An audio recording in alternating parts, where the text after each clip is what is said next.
meron siyang nabanggit na ang magsasalita daw ay numero. Ngayon, ang pag-uusapan natin din ay numero.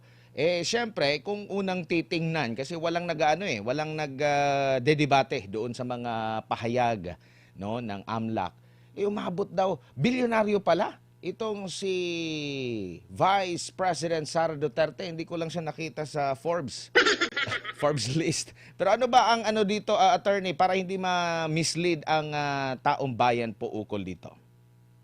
Well, una sa lahat, no, transaction volume is not wealth. Hindi po tayo dapat mawala dito. This is a very misleading presentation of evidence, no? Kasi nga po yung 6.77 billion daw na pinost during the hearing, no? It was given the impression na yun na ang parang cash deposit ni VP Sara Duterte. Hindi po yun totoo, and that is very misleading, no? Kasi ito po, kaklaruhin ko lang, I'm not officially member of VP Sara Duterte's team, legal team, but of course I am also a Filipino citizen and I am taxpayer, and as a law dean, I also have the obligation to inform the public, no, as to the matters that are being discussed in the House of Representatives, and especially insofar as the evidences are situated. Kaklaruhin ko lang, itong covered transaction reports po na sinasabi nila na ano daw, 6.7 billion, hindi po yung deposito. Ang ibig sabihin lamang po yun, ayun yung cash inflow, outflow, pati yung investment, pati yung mga other movements of the funds over a long period of time. Ang haba-haba nito, 2005 to 2006. This is for 21 years if I'm not mistaken. Ito yung mga total po ng mga transaction po doon po sa accounts na na-mention po doon sa hearing. Kaya nga po, very misleading po ito. Kasi nga po, maski anyone, no? Maski nga ako siguro, I am also a practicing lawyer. Kung i-subject mo doon sa CTR, Covered Transaction Reports, at including the STR, Suspicious Transaction Report, siyempre ang dami-dami niya kasi yung ma-deposit, bibilangin. Kung i-withdraw mo, bibilangin. Kung i-invest mo, bibilangin. Kung yung 2 million mo lang, kunan mo ng 1 million, bibilangin yon. Tapos i-deposit mo naman yung 500,000, bibilangin mo yon. Kung same money mo, deposituhan mo na naman ng 1 million, balik mo, bibilangin nyo. Kung i-invest mo yung pera mo, bibilangin pa rin yun. Lahat yun kinikwenta under the covered transaction report. Kasi yung covered transaction report, 500,000 or more, bibilangin yan whether it is a deposit or a withdrawal or investment, basta siya ay transaction. Yun po ang ibig sabihin yun. Yung suspicious transaction reports naman po, hindi po ibig sabihin na yan po ay ill-gotten wealth na mismo. Ilang beses na nangyari yan sa akin. Kunyari may kliyente ako na galing abroad, magdeposito more than 500,000 for instance, no? Siyempre tatanungin nila sa akin, they would require more documentations from me. It is flagged as STR, but it does not mean that it is already ill-gotten. Magre-require lamang sila ng additional documentation sa akin. Kaya nga, ang sinasabi ko doon sa post, kasi ang daming kung makikinig ka doon sa mga mainstream media, parang binabanner ka agad nila that we have already proven the guilt of VP Sara Duterte. Sumasakit yung ulo ko. Yun bang 6.7 million na nire-report nung na mga transaction reports? Hindi maling-mali po yun, at saka napaka-malicious nun, at saka napaka-misleading po nun. Kasi nga po, in-explain ko na ng maigi doon po sa aking post. Lahat po ng transaction, basta covered more than 500,000, bibilangin yan maski na from the same source or from whatever source, no? Maski nga i-withdraw mo, i-invest mo, basta magdaan sa iyong sa iyong bank account, bibilangin yun. Eh, ito 21 years eh. 2005 o 2006 to 2025 ata ito. Eh, ang lawak-lawak ng coverage nito eh. 630 nga lang yung covered transactions. Ang dapat nito, nag-focus doong time na si VP Sara Duterte ay Vice President na. Eh kung titingnan mo nung Vice President na si VP Sara Duterte, ang liit-liit lang ng mga transaksyon eh. Wala talagang questionably doon. Kaya tayong mga mamamayan, hindi tayo magpapalinlang nito. Wala kasi silang ebidensya against kay VP Sara Duterte, maski ano-ano na lang ang ginagawa nila just to build a ghost of a case. Opo, Yun po. attorney, balikan ko lang po, no, ang role ng Kamara dito po sa impeachment. Kasi sinasabi sila yung magiging piskal, 'di ba? Kung may magrereklamo, dadaan muna sa kanila. Same din ba yung kanilang function sa piskal, sa regular More or na less. korte? Opo. Yes, more or less pare-pareho sila sa piskal. Kaya nga po, ang piskalya naman, pag anong ipafile doon sa na complaint, doon sila mag-concentrate. Kung anong mga i-attach, doon sila mag-concentrate. Kung may mga hindi klaro, doon sa in-state doon sa complaint, pwede sila magpatawag ng clarificatory hearing. Oo, para ma-clear out yung mga hindi klaro masyado na na-state sa complaint pero kinakailangan na na-state sa complaint. Ang problema dito sa ating impeachment complaint, like for example, iklaro ko na masyado si Senator Trillanes. Alam nyo ba na si Senator Trillanes nakasaad lang sa third impeachment complaint ni Father Saballa? Footnote lang 98 under paragraph 110. Ano pang naka-footnote sa kanya? Ang naka-footnote sa kanya ay according to him daw, based on newspaper reports, ito daw yung mga ill-gotten wealth daw or mga questionable transactions daw ni Tatay Digong at ni Sara Duterte. Eh maling-mali yun na magiging basis po for a subpoena. Bakit po maling-mali yun? Kasi po, yung basis for a subpoena must be based on personal knowledge.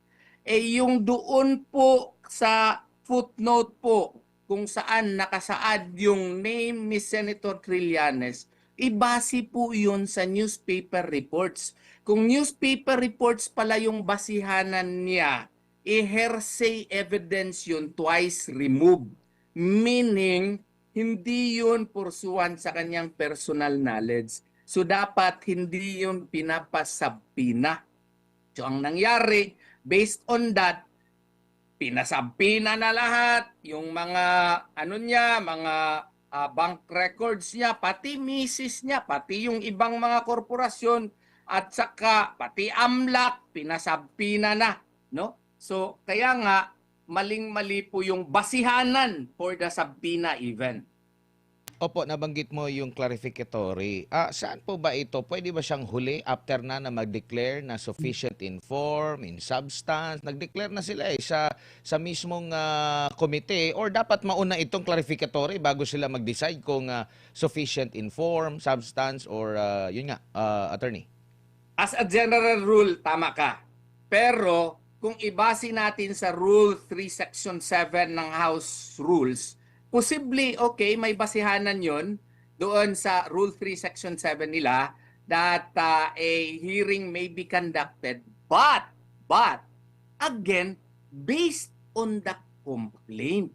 Okay? Hindi yung sila na ang mga ngalap ng mga ebidensya para mapalakas ang complaint. Hindi po pwede yun. Fishing expedition na yun. Kasi nga po, ang basihanan dyan, naka-find na pala kayo ng sufficiency in form at saka sufficiency in substance. Ang i-clarify ninyo yung mga nakasaad lamang doon sa complaint. Ang sinasabi nila, doon sa complaint ni Attorney Cabrera, doon sa fourth complaint, ang nakasaad kasi doon, and they may pwede natin busisiin yung kanyang mga ITRs, mga SALN, no? Para ma-prove natin itong complaint na ito. Pupwede ba yun? Hindi po pwede yun. Shotgun allegation yun.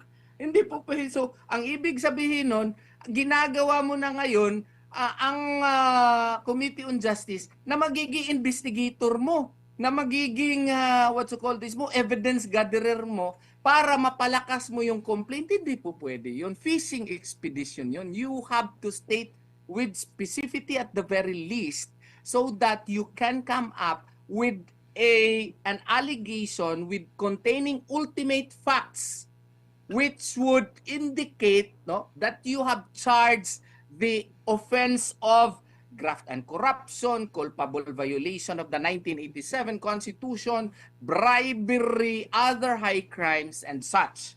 Kasi kung hindi mo magawa yan, ang duty ng Committee on Justice is to dismiss the complaint. Opo. Bilang piskal, yung mga pahayag na parang meron na silang desisyon, meron na silang conclusion, pwede po ba yun? Tapos sasabihin nilang may due process. Pero pakikinggan mo yung kanilang intro, mga dalawang intro, meron ng mga penal na desisyon, tapos sasabihin na kung mali ang mga inaakusa laban sa iyo, dapat humarap ka. Pero 'di ba sa regular na piskal hindi naman po ata ganyan po ang nangyayari po, attorney, na parang Yes. magbibigay ng komento agad yung piskal. Makikinig lang siya kung anong ilalatag na ebidensya, mga argumento noong naghahain ng reklamo, tsaka ano yung reply ng inirereklamo, attorney. Oo nga, yun sana. Ang nangyayari kasi dito, yung nag-endorse pa ang mga pinakamaingay. No? Like for example, isasabi na, timing na nadala ko pala ito. Ito yung third impeachment complaint. Opo, opo. Okay. Sana ang ipinatawag nila dito, itong mga nag-file. Ito si Reverend Father Joel Saballa, Reverend Father Joselito Sarabia. Biruin mo kung basahin mo itong complaint na ito, magtataka ka. Bakit? Kasi the complaint should be based on personal knowledge. Pero yung mga allegation nila dito, sasabihin mo paragraph 21. Prior to her election, VP Sara served as the mayor of Davao City from 2010 to 2013, 2016 to 2019, and 2019 to 2022. As mayor, she mimicked her father's despotic, arbitrary methods and ruled the bailiwick of Davao City with an iron fist. Is this a declaration of ultimate facts? No, this is a matter of opinion. And this is even a baseless opinion, knowing the fact that Father Joel Saballa is actually based in the Diocese of Novaliches. Ito sana ang pinatawag nila. Kasi ito ang naggawa ng complaint eh. Siya nagreklamo. Siya ang nagreklamo. If you are an unbiased, unbiased Committee on Justice, ipatawag mo ito si Father Saballa. Sasabihin mo, ito yung clarificatory questioning Father Saballa, you mentioned in paragraph 21 of your complaint that as mayor, she mimicked her father's despotic, arbitrary methods and ruled the bailiwick of Davao City with an iron fist. Father Saballa, in your complaint, you did not attach any evidence in your complaint. What made you say that she ruled Davao City with an iron fist? Yun ang mga clarificatory question. Dahil ito pa, paragraph 22, sabi dito, when she took over the office of the Vice President OBP, VP Sara was unsatisfied with the budget given to her. Imagine that, in an impeachment complaint. Kung ikaw ay tarong, kung ikaw ay tamang-tama, unbiased, and competent hearing officer, sasabihin mo dito, i-clarify, patawag mo siya dito sa hearing. Father Saballa, you said that when she took over the office of Vice President, VP Sara was unsatisfied with the budget given to her. Can you please tell me, were you working in the office of the Vice President? Di ba? Paano niya masabi ito? Pari siya sa Novaliches. How did you know that she was unsatisfied with the budget given to her? Yan ang mga clarificatory question. May basis doon sa complaint. Hindi yung ipapatawag yung mga tao na wala naman, hindi naman nakasaad doon sa kanyang complaint. Kaya nga sinasabi namin, fishing expedition yung ginagawa nila. Attorney, Yun. Kasi hindi na nakasaad sa complaint, yun pang tinatanong. Yun totoo, na-mention dito, si yung kanilang star witness, na preso preso ngayon. Anong pangalan ng star witness nila? Madriaga. Totoo, na naka-mention dito. Sana, tinanong ito si Sabalya, Father Sabalya, inattach mo itong affidavit dito ni itong tao na ito. Anong pangalan nito, Father Sabalya? Paano kayo nagkakilala? Yun ang mga tanong. Paano kayo nagkakilala? Bakit ka nag-attach ng affidavit? Sinong nagbigay sa iyo ng affidavit nitong tao na ito? Kasi pare ka naman eh. Bakit ka may affidavit na ganito? Oo, yun ang mga tanong. Oo. Paano mo siya nakilala? Paano ito nabigay itong affidavit sa iyo? Kasi in-include mo ito, so parang may personal knowledge ka nito. Matagal mo na ba siyang kakilala? Yun ang mga tanong. Ang nangyari, yung affidavit nitong tao na ito, hindi ko siya gustong pangalanan kasi baka sisikat siya lalo. Wala namang kabuluhan yung mga testimonya niya. Ang ginawa pa, hindi doon sa original affidavit niya na naka-attach. Ang tinanong, yung supplemental affidavit na hindi man lang binigyan ng kopya ang kampo ni VP Sara at hindi man lang yun na-explain dito sa impeachment complaint. Paano ka makatanong doon on clarificatory question? Anong i-clarify mo na hindi nga alam ng respondent yung supplemental affidavit niya? Kaya nga, grave abuse of discretion amounting to lack or excess of jurisdiction yun. Ang tawag namin yun, kabalbalad yun. It has no basis under the law whatsoever. It violates the basic dictates of fairness and due process. Opo. Yung mga nag-refer po ba ng mga kongresista, sila ba ay may pwedeng mangalap ng ebidensya or still or ano bang role nila maliban sa pag-refer? Supposedly, kung wala lang sana talaga yung objective lang ba, yung nag-endorse na mga congressman, dapat nag-inhibit sila. I'm referring to Congresswoman De Lima. Dapat nag-inhibit siya. Yung endorser din ng fourth complaint, dapat nag-inhibit din yun kung membro siya ng Committee on Justice. Why? Because when you endorse a complaint, yun nga ang sinasabi ko noon, it is as if you own the complaint, you certify that the complaint likewise is true and correct, and it has basis really that it can fly. It can really survive the test of sufficiency of inform and of substance. It has probable cause. That is in effect, what are you endorsing for? Ang problema, ikaw pa yung endorser, ikaw pa yung nagtatanong doon sa wala na yung basic delikadesa. Sana nag-inhibit sila. And then kung kinakailangan na ipatawag sila kasi sila endorser during the hearing, it may be possible. Pero yung hindi siya nag-inhibit at nag-join sila actively during the determination of sufficiency in form and substance and during the hearing proper to determine probable cause, that is questionable. And whatever may be the report, that is a product of that mistake may be questioned before the Supreme Court. Kaya nga nag-prepare na ako ng na yung opisina namin. Katulong ko yung aking mga abogado led by Assistant Dean Resi Rizada Nolasco, At saka mga kasama ko mga abogado, nag-prepare kami ng supplemental complaint. Meron pa nga isang basis din dyan na yung kanilang counting ng session days. Oo.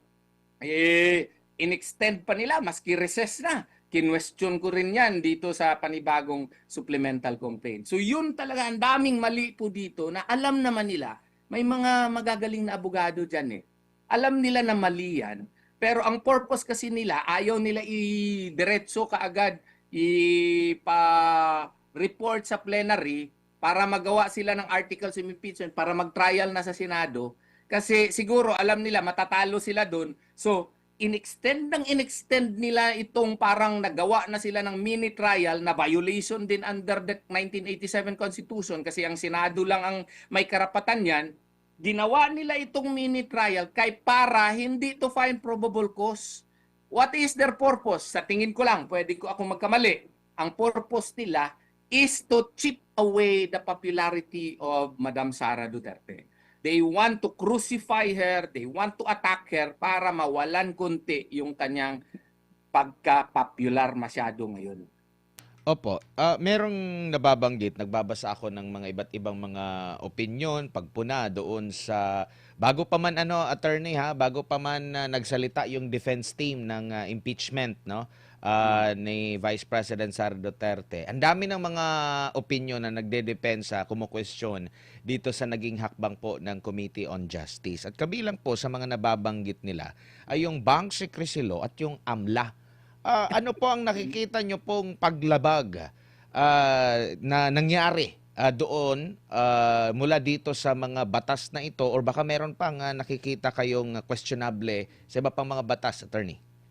Yung Bank Secrecy Law, yung 1405, Republic of 1405, totoo merong impeachment na exception doon. But that has to be reckoned with the AMLAC law. Yun ang aming contention dyan. Kasi kung tutuusin po, kinakailangan po talaga na yung mag-imbestiga dyan, korte. Hindi naman sila korte. Oo. They are merely there akin to a prosecutor's office. To my humble mind, hindi talaga mag-apply yung Bank Secrecy Law exception. Because granting for the sake of argument that the impeachment exception may apply, it may only be done once the case is already before the Senate as an impeachment court. Okay? So yun ang aking stand doon. And that's one of the reasons why we filed that manifestation before the Supreme Court. Believe nga ako doon sa BIR na na representative Kasi nga po doon sa BIR, di ba yung mga tax returns yon, they really stuck. They may have brought the documents there but in a box, but they never opened it simply because of the fact that indeed under the National Internal Revenue Code, the exception can only be done, that can only be presented if it is before the Senate, if it is acting in aid of legislation. Kaya nga po, kailangan dahan-dahan sana sila nito kasi may mga ibang tao, in-include nila, pati yung husband, in-include nila, pati yung mga ibang tao, pati yung law firm, i-include nila. So maraming violations which we all cited in the Supreme Court. I could not explain it at length kasi it is before the Supreme Court already.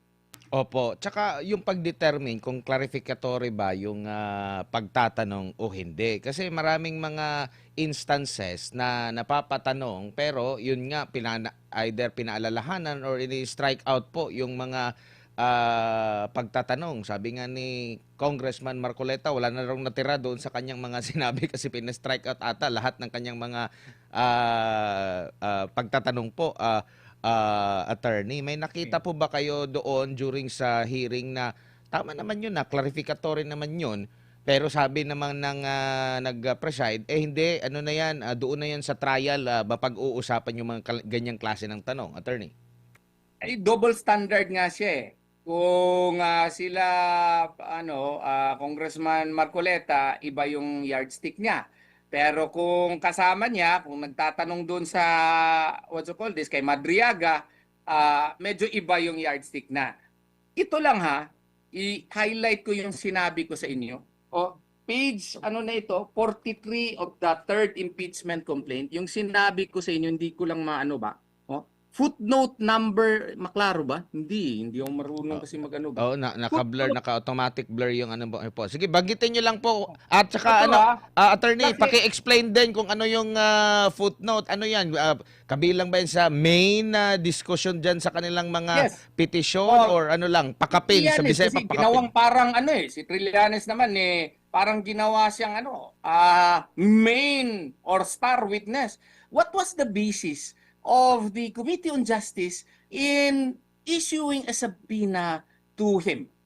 Alam mo, binasa namin itong impeachment complaint, no? Meron nga footnote, nakalagay dito sa page 43 of page 43 of 98 of the third impeachment complaint of Father Sabalya. Nakasaad dito, footnote 98, si Trillanes accuses Duterte children of having 300 million in bank accounts for April 2016. GMA Network, News, Top Stories, Nation, Trillanes accuses Duterte children of having 300 million in bank account story. So meaning, ang basis nitong pagpatawag kay Trillanes was based on a footnote in paragraph 109 of the complaint. Ang tama na proseso niyan, mag-issue ba tayo ng subpoena kay Trillanes? Sasabihin yan, nandun yan sa paragraph, page 43, kung pwede ninyo maano yan. Page 43 of the third impeachment complaint. Tingnan nyo. Mag-issue ba tayo ng subpoena? Hindi po pwede kasi ang basihanan niya dito, GMA Network. So news, anong pinalabas? Ang pinalabas nila yung mga salin na.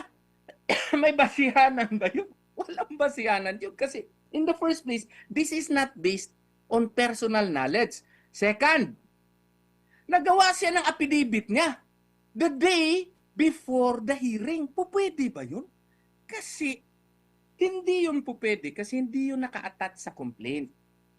Hindi mo pa binigyan ng kopya yung respondent para at least days before the hearing, the respondent could have seen it or studied it so that it can or she can file a counter pleading to counter whatever new allegations that former Senator Trillanes may have made in his very new affidavit. The day before yung date nung yung kanyang affidavit So, anong ibig sabihin nun? Ang ibig sabihin nun, violation yun of due process. First, the issuance of a subpoena was wrongful. It was incorrect. It was illegal because it was not based on personal knowledge. Kung magpa-issue ka ng subpoena, ipasubpoena mo yung news item, gmanetwork.com. Bakit ka magpasubpoena ng ibang salin? Hindi naman yun na nakalagay dito sa paragraph 98 So, ang ibig sabihin niyan, if you go beyond the complaint, that's fishing expedition. Kaya nga, sinasabi niyan, fishing expedition talaga ito. Okay? So, yun ang mga punto po namin na kinaklaro ko lang masyado kasi sumusobra na talaga yung Committee on Justice. They go beyond the jurisdiction, they go beyond the authority given to them under the 1987 Constitution as well as their own rules of procedure. Opo. Marami po ang mga netizen na mga mapagmatsyag kasi yung treatment po, no, halimbawa doon sa mga nagiging resource person, witness or yung mga nagbibigay ng mga alegasyon, halimbawa dito sa comparison nung tinaguriang Brave 18 po attorney, compare dito sa mga nabanggit mo nga na yung mga nagsalita doon sa Kamara, may mga bago lang doon, ilang araw bago mismo ang pagdinig, pinagbigyan agad. Pero dito, binubusisi nila. At to the point na pati yung mismong sino ba yung tawag dito, nagnotaryo, pati yung nagwitness doon sa notaryo, kini-question po. Yun yung double standard na nakikita, attorney. Yun nga ang one of the grounds namin sa petition for certiorari because if you remember, there were also complaints filed against President Marcos, no, for impeachment. And yun po, diniklara nila insufficient in substance kasi sabi nila under Committee Resolution 111, they said that the allegations in the complaint did not actually state ultimate facts indicating that the offenses of grave violation of the Constitution, graft and corruption, and other high crimes, no, bribery, are not stated therein. So therefore, hindi daw nakasaad yung mga complaints na dapat, ultimate facts na dapat mag-charge ng mga high crimes, other high crimes, graft and corruption, etc. na equivalent to an impeachable offense. In-apply ba yun kay BP Sara? Hindi eh. Kaya nga, ang sabi namin, kung in-apply ninyo yung standard na yun, very strict standard kay President Marcos, no? Pursuant to the Equal Protection Clause of the 1987 Constitution, that should have likewise been applied in the impeachment complaints filed against VP Sara Duterte. Eh yun nga doon din sa sa mga 18 soldiers, hindi man lang pinatawag. Yan nga ang perfect example of a double standard which Siguro, should not opo. be tolerated. Siguro bilang panghuli na lang po, attorney, yun naman pong usapin ng double standard pa rin doon sa treatment sa impeachment laban kay President Bongbong Marcos. Same ba sila ng treatment? Yun nga ang parang hindi talaga same yung treatment kasi nga po doon kay Presidente Marcos, ang kanilang determination of the ultimate facts, no, was actually applied correctly in the sense na totoo nga siguro, baka nga na hindi yun nakasaad talaga ng mga necessary allegations na mag-qualify na bribery nga yun, nga graft and corruption nga yun. Ang dapat sana is pagdating dito kay VP Sara, ganun din sana yung standard na ginamit. Na yung mga allegations ba, mag-qualify ba as really graft and corruption? Yung mga findings ng COA, no? Granting for the sake of argument na merong notice of disallowance nga. Oo, na 120 million ba yun? Or more ba? Oo. Equivalent ba yun to graft and corruption? Hindi kasi alam ng mga estudyante ng batas yan na maski may audit observation memorandum ka or notice of disallowance ka, hindi yan evidence that you have committed a crime. Dito pa very suspicious kasi days before the hearing, meron ng finding yung COA Central. Oo, parang 3 days or 4 days before may finding na. Ang nakakatuwa pa, hindi pa nga na-flash yung finding, tinatanong na ng mga congressman, page 12 ng COA, decision. Paano sila nagkaroon kaagad ng kopya ng COA decision? Hindi nga na-furnish pa yung respondent And under the law, that cannot still be used as basis because if we'll use COA rules, the respondent has 30 days to file a motion for reconsideration. At saka, after na marule yung motion for reconsideration, pwede pa mag-file ng petition before the Supreme Court via Rule 64. So, kumbaga, hindi pa yun siya enough basis na magiging ultimate facts na equivalent na yung finding to a graft and corruption.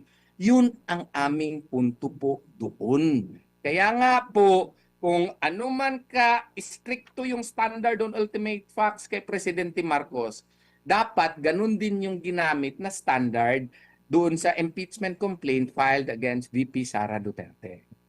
Opo, attorney, dagang salamat sa imong oras. Sa ulitin, mabuhay po kayo. Mabuhay po.